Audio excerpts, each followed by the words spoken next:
Muito bem, caríssimas e caríssimos, estamos aqui com mais uma edição de nossos vídeos curtos do nosso NUGEP-NAC, o Núcleo de Gerenciamento de Precedentes, hoje aliado ao Núcleo de Ação Coletivas, com essa proposta de vídeos que ajudam a divulgar o nosso sistema brasileiro de precedentes qualificados. E, para nossa especial alegria, temos, nesta oportunidade, o nosso caríssimo amigo Aloísio Gonçalves de Castro Mendes, ele que é desembargador federal do TRF da 2ª Região do Rio de Janeiro, é professor titular de Direito Processual Civil da Faculdade de Direito da Universidade do Estado do Rio de Janeiro, a gloriosa UERJ, e da Universidade Estácio de Sá, professor convidado do Instituto Max Planck de Luxemburgo e no programa de pós-graduação da Fundação Getúlio Vargas, entre outras inúmeras participações em instituições internacionais, em órgãos nacionais, na própria Escola da Magistratura do Estado do Rio de Janeiro. Eu vou aqui, então, com esse breve e resumidíssimo currículo do amigo Aloísio Gonçalves, dizer que é uma alegria muito grande, Aloísio, tê-lo aqui conosco mais uma vez. Você que é um parceiro dos nossos esforços aqui nessa luta de construção de um sistema de precedentes no país, iniciando com uma primeira pergunta. No Maranhão, Aloísio, por uma deliberação do presidente Lorival Cerejo, o Núcleo de Ações Coletivas ele funciona junto com o Núcleo de Gerenciamento de Precedentes, daí o nome NUGEP-NAC, dada a própria ideologia congregadora das ações coletivas, você que também é uma pessoa que gosta das ações coletivas, tem uma obra publicada com a nossa saudosa Ada Pellegrini Grinover e o mestre Kazuo Watanabe, vocês coordenaram uma obra importantíssima de direito processual coletivo. Então, eu pergunto, você considera adequada a atuação conjunta desses núcleos, o NUGEP e o NAC? Em primeiro lugar, desembargador Paulo Velten, uma saudação especial à sua pessoa, ao presidente desembargador Lorival Cerejo e a todos os demais colegas desembargadores e magistrados do Estado do Maranhão, estado esse que eu admiro muito, gosto muito da capital, e também de todos os recantos aí maravilhosos do Estado do Maranhão. Respondendo, portanto, é uma satisfação estar mais uma vez aqui, ainda que virtualmente, com os colegas. Respondendo à sua pergunta, eu quero dizer o seguinte, eu participei do grupo de trabalho do Conselho Nacional de Justiça, que acabou editando no ano de 2019, 2020, a resolução que deu esse encaminhamento. Por quê?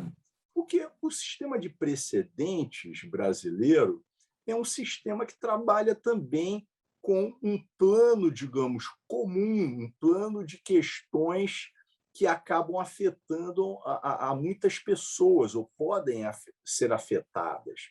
Então, a resolução estabeleceu esta possibilidade de acordo com a estrutura de cada tribunal.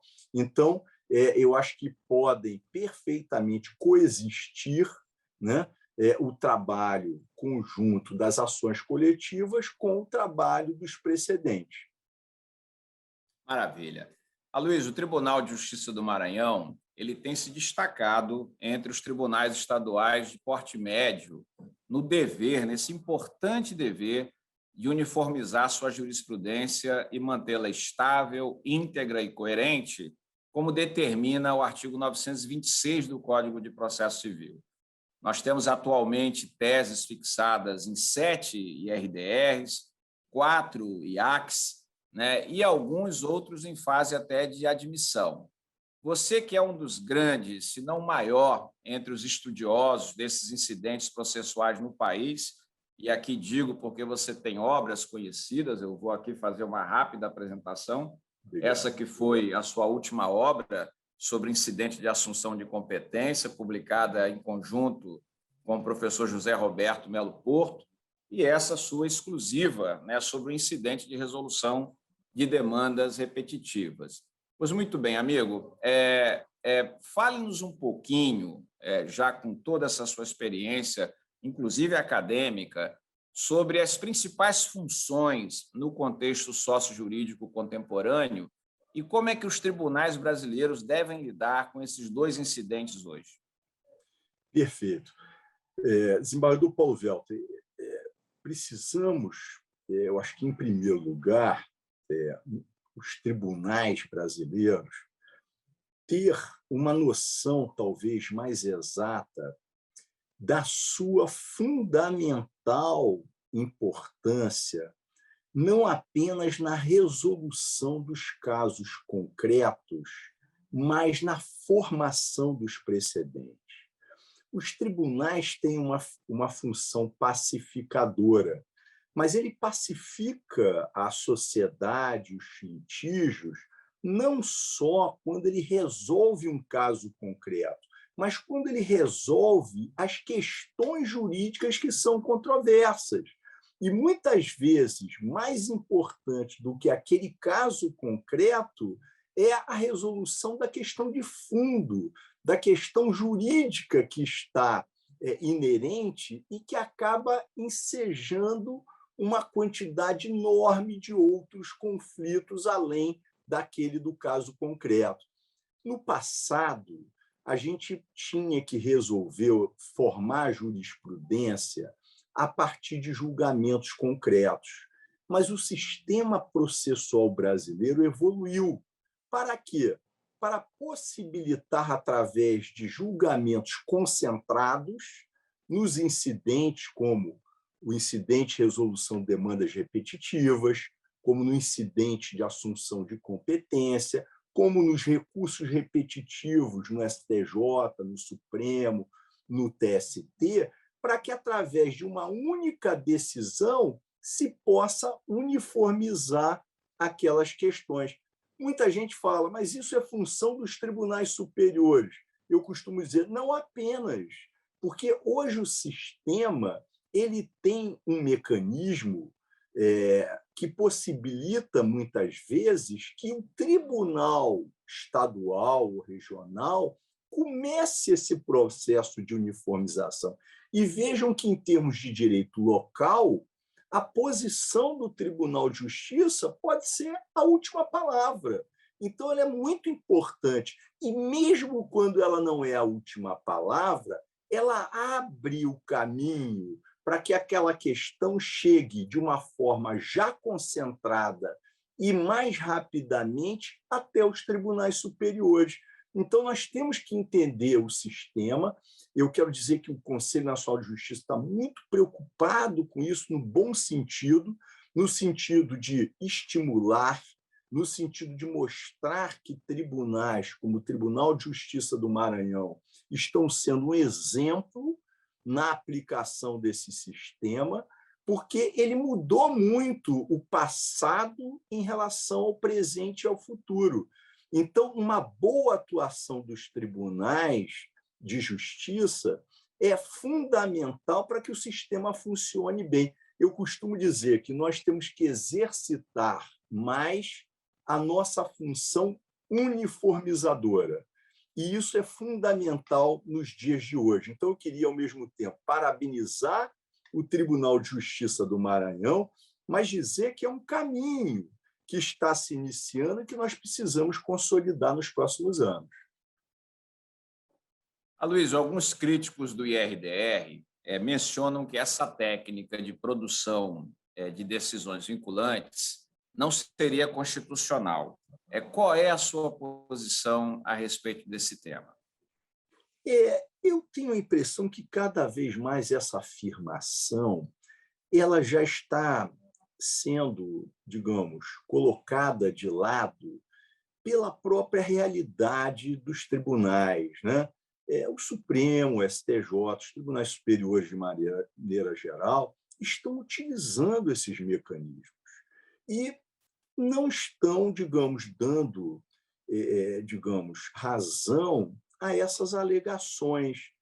Em primeiro lugar, é importante que se diga que, no Brasil, continua havendo o primado da lei. E foi a lei que estabeleceu esse sistema, de acordo com as funções atribuídas pela Constituição. Porque a Constituição estabelece uma função para os tribunais que é a função uniformizadora, naturalmente. Isso é dito de forma muito clara para os tribunais superiores, mas os tribunais locais também têm essa função, seja começando o processo de uniformização, seja muitas vezes também dando a última palavra no direito local.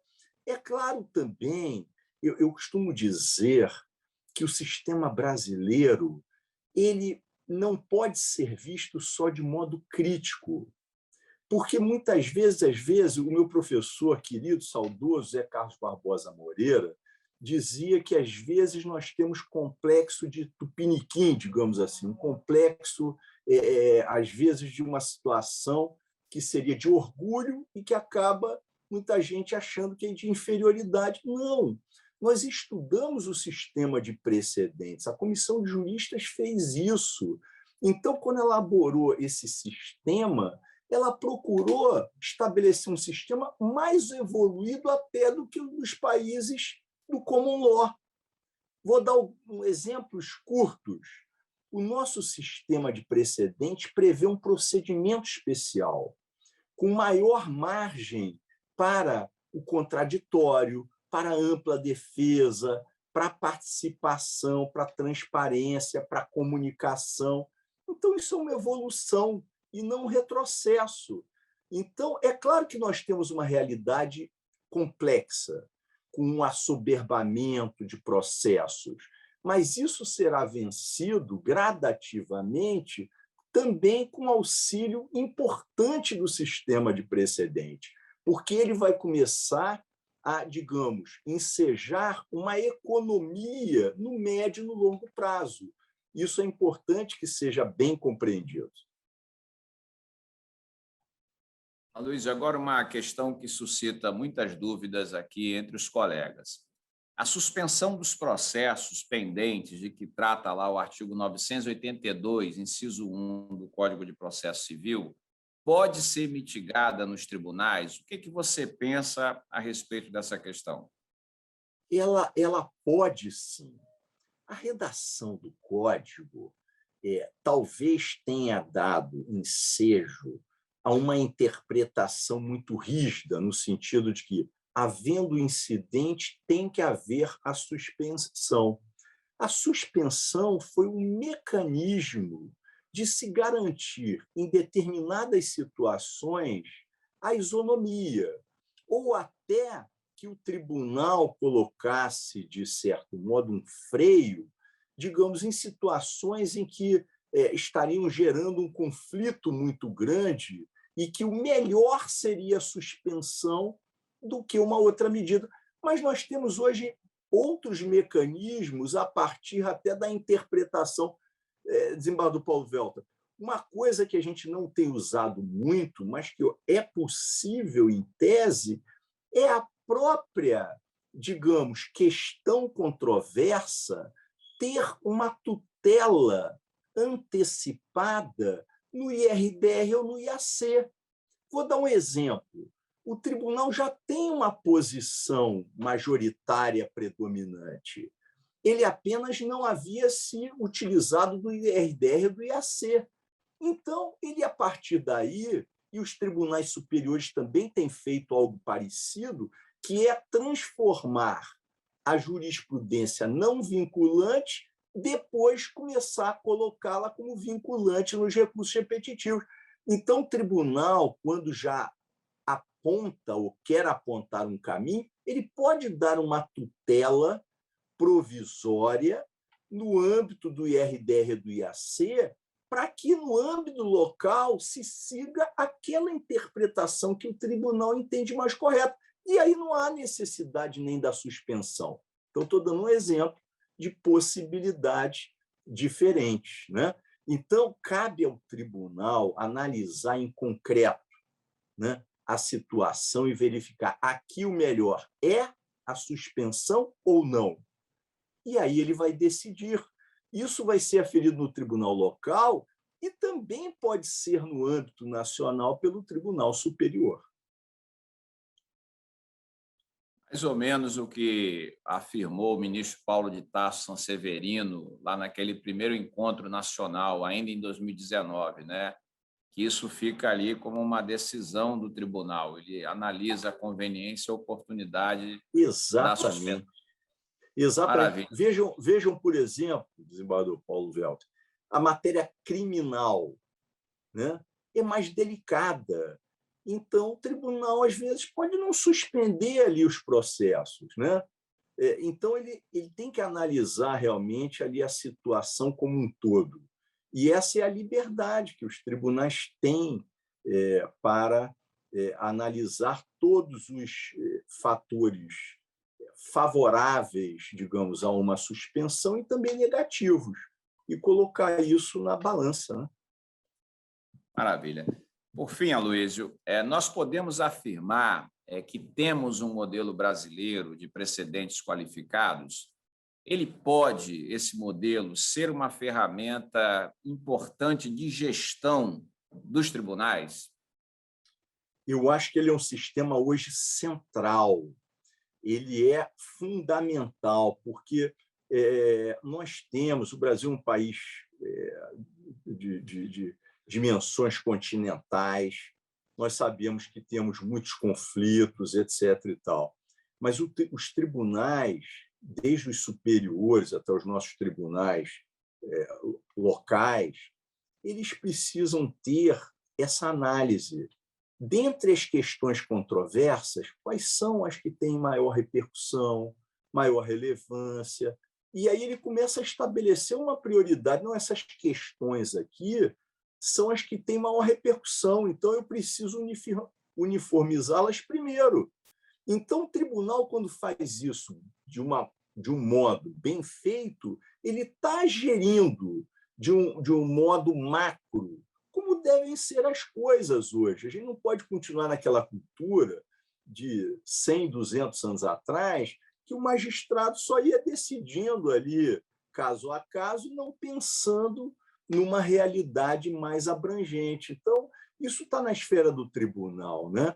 Ele tem que parar, pensar ali. Eu tenho 30 questões controversas hoje que mexem com uma quantidade grande de processos. Quais são as prioridades a serem dadas?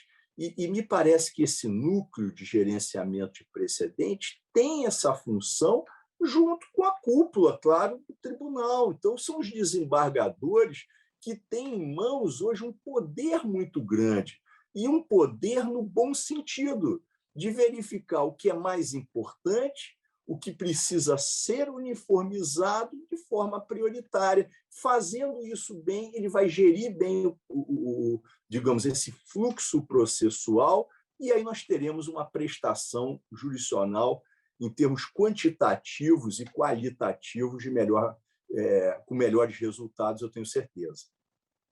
Quanto mais com a sua eficiência, desembargador Paulo Velter, à frente do NUGEP, do desembargador Lorival, à frente do Tribunal de Justiça, e de todos os colegas de muita competência, muita capacidade, muita cultura, muito senso de justiça que são os magistrados do Estado do Maranhão. Amigo Aloísio, muito obrigado pela sua contribuição valorosíssima, como já era de se esperar. Em nome do Núcleo de Gerenciamento de Precedentes do Tribunal de Justiça do Estado do Maranhão, eu quero agradecer a sua contribuição e até uma próxima oportunidade, companheiro. Muito obrigado. Até a próxima.